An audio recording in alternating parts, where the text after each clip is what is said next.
da yawan jaruman da suke shigowa cikin masana'antar musamman mata. Mafi yawansu za ka ga ba wato shigowa suke da zimmar sana'a ba, kawai wani abu ne na fashion ko kuma wata hanya da za su iya samun damar kai kansu inda za su samu kuɗin da ba lallai ne su same shi a cikin masana'antar ba. Sunana Alhassan Aliyu Muhammad Kwalle, wanda aka fi sani da suna baƙin wake, da dai sunaye ga su nan, su kawo ɗan juma, su kawo bala, dai da makamantansu.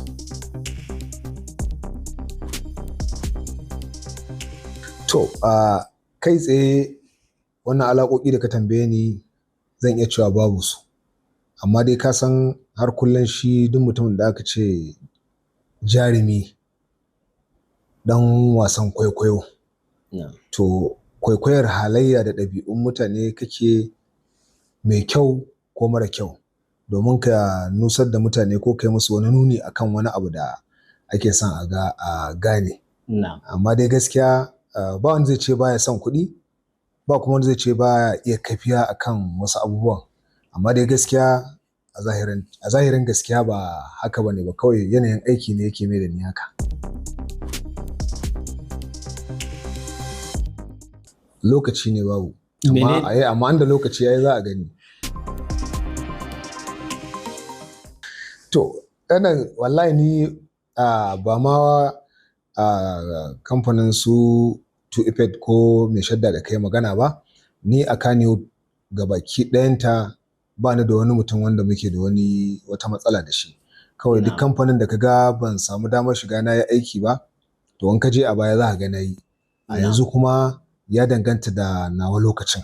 Idan an gaice ni a lokaci zan yi, ba ni da lokaci ba zan bar aikin wani in shiga na wani ba. To ai alaƙata da sauran jarumai ina ganin wannan su ya kamata ka tambaya. Amma dai kamar yadda na gaya maka, ni alaƙata da kowa, mazansu da mata, duk kyakkyawar alaƙa ce, saboda in ka cire su mai unguwa Malam Ibrahim Mando da su Shehu Hassan Kano, to duk da ire-iren wa'innan rukunin, duk wanda ka gani ni ɗa ne a wajena ko ƙani. To, matsaloli suna nan birjik. Amma dai mafiya yawan babbar matsalar ita ce bata wuce irin yadda mukan gudanar da su kansu fina-finan ba. Domin Allah yawa wannan masana'antar tamu arzikin wasu daga cikinmu, mutum ɗaya za ga zai iya yin fim na miliyan 10.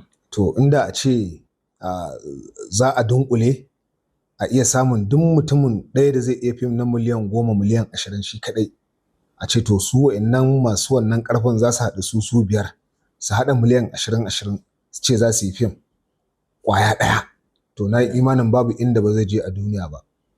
Na farko kenan. Na biyu kuma, wato da yawan jaruman da suke shigowa cikin masana'antar musamman mata. Mafi yawansu za ka ga ba wato shigowa suke da zimmar sana'a ba, kawai wani abu ne na fashion ko kuma wata hanya da za su iya samun damar kai kansu inda za su samu kuɗin da ba lallai ne su same shi a cikin masana'antar ba. Su kuma mazan su ba a cika samun wannan abin a wajensu ba, amma da yawa su idan sun zo, su kuma buƙatar su kawai a gansu, su yi abota da waɗanda da suke ganin sun fi ƙarfinsu, su zama yanzu abokansu. To irin wannan 'yan matsalolin su ne namu na cikin gida, suna nan ire-iren waɗannan abubuwan da yawa. Amma matsala da ta shafi harkar kasuwa, na yi imanin a halin yanzu da ake ciki, duk wanda ya abu mai kyau to ba ma sai ya yi talla ba, za ka ga ana bibiyar shi. To ai ba wani wanda zai zo daga waje ko gwamnati ko wani attajiri ya ce zai gyara mana wannan masana'antar. Mu ɗin dai da muke cikinta, mu ne za mu dubi Allah, mu kuma dubi halin da ƙasa take ciki, mu gode masa, mu gode wa Allah, saboda a halin da ake ciki yanzu kowa fafutukar ma yanda zai samu abin yi yake. Mu kuma cikin hukuncin Allah tun ba a san abin, tun ba a fahimci abin ba, haka muka ta dagewa da tsangwama da zagi da cin fuska da cin mutunci har Allah ya kawo ashe harka ce wacce take ta arziki. To mu ɗin dai mu ne dai za mu kalli abin da yake damun mu gyara, wanda kuma ina ganin gaskiya da wuya.